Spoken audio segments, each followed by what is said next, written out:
MrBeast is suing MrBeast Burger for $10 million. Who's really to blame for these disgusting MrBeast burgers? Ugh, gross. Did Jimmy's viral tweets about Beast Burger cause his plans to explode? Because now Beast Burger is countersuing MrBeast for $100 million. Answers to all this and more, but first, let's do a little background on the rise and fall of MrBeast Burger by taking you all the way back to the distant long ago of 2020.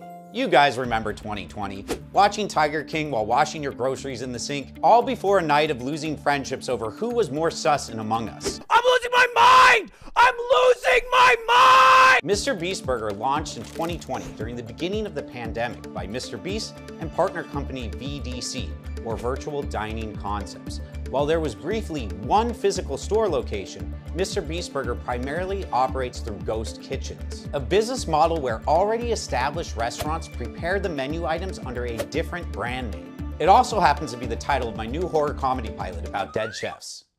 Ghost kitchens have exploded in popularity as a type of restaurant with no physical location, but can be seen on food delivery apps such as DoorDash or Uber Eats. They became especially popular during the pandemic when restaurants had to close their dining rooms. Even Chuck E. Cheese got in on it by creating Pasquale's Pizza and Wings, a ghost pizza chain completely created to sell delivery pizza when no one could go to the rat directly. See that? Now I don't have to fish my nephew out of a ball pit to get my Chuck E. Cheese pizza. And it's probably a good idea MrBeast Burger doesn't have a physical location. Just look at the footage from when they did try to open up one. Wow, this is wild! So Jimmy starts selling MrBeast Burgers out of ghost kitchens and existing restaurants, claiming that this was to help small businesses at a time when restaurants were not doing well financially. So Jimmy teamed up with VDC to let them use his brand name and likeness to sell food out of existing restaurants. What an admirable cause. Surely nothing could go wrong, right? Wrong. Over time, people complain that the quality of MrBeast Burger has taken a massive dive. YouTubers like Eddie Burback have gone deep investigating deceptive marketing practices ghost kitchens employ. And they're calling out creators like MrBeast for promoting low-quality products. This doesn't look like a satisfying chicken sandwich. I don't know. It's so dry. Surely it can't be that bad.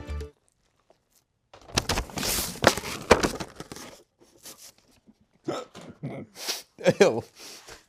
Oh, that was nasty. I mean, if the definition of edible is that I ate it, then it's technically edible. So can MrBeast back out of his business agreement because VDC served food that was too low in quality? Well, we got a copy of his complaint right here, so let's find out. Jimmy claims that this MrBeast Burger fiasco has damaged his brand and his reputation. Quote, many customers believe that MrBeast is personally responsible for this mess, as evidenced by statements such as, "How could you do this to me, Jimmy?" It doesn't say where they got that quote, but poor kid. Or 35-year-old Neat, most likely. In response, Jimmy wants to terminate the agreement they had, but in order to do that, he'll need to prove VDC committed a Material breach of contract. Now, what makes something a material breach of contract versus a non-material breach? A material breach of contract is a flat-out failure to perform your end of the contract and renders the agreement irreparably broken. If that's the case, Jimmy could simply end the agreement, walk into court, and try to collect the damages caused by the breach. A non-material breach is more like not performing a minor point of the contract and could be chalked up to an oversight, something that the breaching party could be made aware of and quickly remedy the situation, keeping the contract intact. Kinda like when you hire a guy to build your house, but while he's doing it, he accidentally makes one of the pipes leaking. So you let him know and he fixes it. Honest mistake, quickly remedied, he still gets paid and you still get to use your home. That's a non-material breach. A material breach is like when you hire a guy to build your home, but when he's finished, all the stairs are MC Escher stairs and the floor is made of literal lava. He had one job and he beefed it. I'm not paying him. So how do we know if the breach was material? We have to see if one party was deprived of the heart of what was bargained for, something completely out of the bounds of the agreement. Here's 5 things lawyers check for to see if a breach was material. Number 1, a reasonable amount of money or effort can't solve the problem. For example, if I try to go upstairs, I'm faced with 5th dimensional horror, and also the floor is uninhabitable lava, and it'd take at least another year to rebuild and a huge sum of money. It's completely unreasonable. Mike. Yeah, 1 second. In Jimmy's case, it would take an unreasonable amount of money and/or effort to improve quality control when all these ghost kitchens operate independently from one another. Plus, he claims the damage to his reputation can't be solved by money. He claims the only way to remedy the situation is to end MrBeast Burger altogether. Number 2, the breaching party is unlikely to fix the problem. Jimmy claims VDC ignored every call for improvement. Quote, despite numerous objections by MrBeast, whose complaints about quality control fell on deaf ears. Allegedly, Jimmy wanted things to get better, but VDC did nothing and kept sending inedible burgers to disappointed fans. Kinda like when you beg that guy, no lava, but newsflash, he's obsessed with lava. Don't hire him. He wants to put lava in your house too.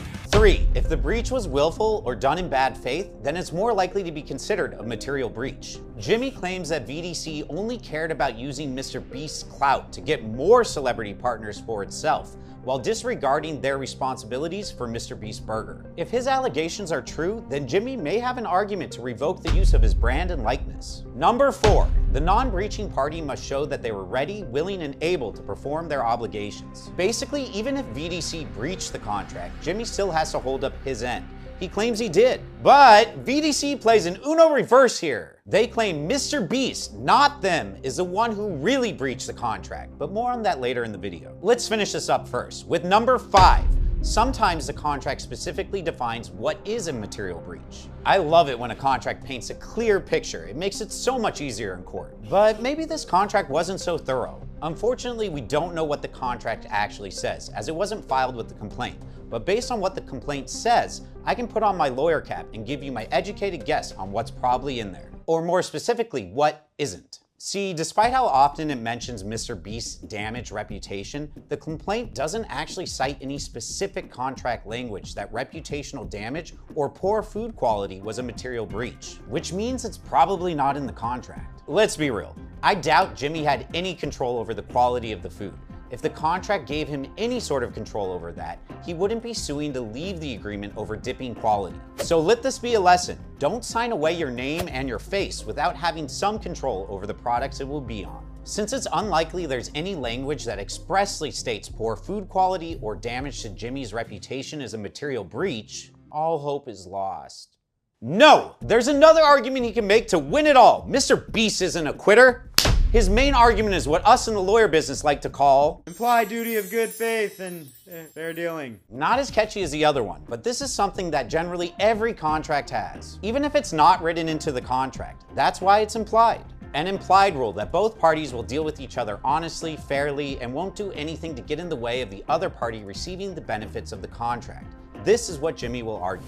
When we entered into this virtual kitchen contract, it was obviously implied that you guys would serve quality food. No business, and certainly not mine, sets out to serve poor quality food that angers customers. By serving food that was so low quality and at times inedible, you have breached the implied duty of good faith and fair dealing. And then a court will have to decide if food quality was in fact incorporated in this implied duty, and also decide how low quality is low enough to be a material breach of the contract. And if the court sees these reviews, VDC might be in trouble. I got food poisoning from MrBeast the one and only time I ordered from there. I don't remember how it was cooked, but I sure as... So far, this was the worst burger I've ever had. In reality, it's just a brand because the product sucks. The barbecue I make in my backyard is better than this burger. The first one to finish his raw burger gets 100K. I don't envy that court. Now, selling inedible food is obviously a breach of their contract because we can all agree that no one would enter into a contract like this to serve food you cannot eat. But Jimmy only points to one instance of the food being genuinely inedible. So that's not what's being argued here. Instead, it's that the low quality food is a material breach. But Jimmy will also argue, you further violated this implied duty by operating in bad faith. You took my name and used it to expand your own brand with other celebrities and expand your own profits, and did so at the expense of my brand and its food quality. For this, you must pay, and this contract must be terminated. So Jimmy is taking on Big Ghost Kitchen and suing Virtual Dining Concepts for $10 million. But wait, didn't I say earlier that VDC said Jimmy is a real contract breacher here? Yes, I did!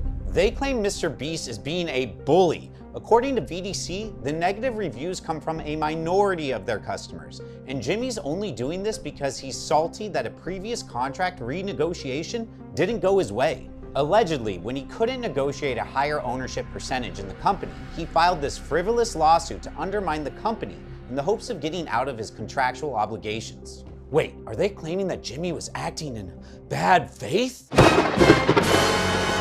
They claim that some of Jimmy's tweets about MrBeast Burger were disparaging and ruined their company's reputation. Oh God, it's a classic Uno reverse. You're disparaging my reputation. No, you're disparaging my reputation. Well, I'm gonna sue you.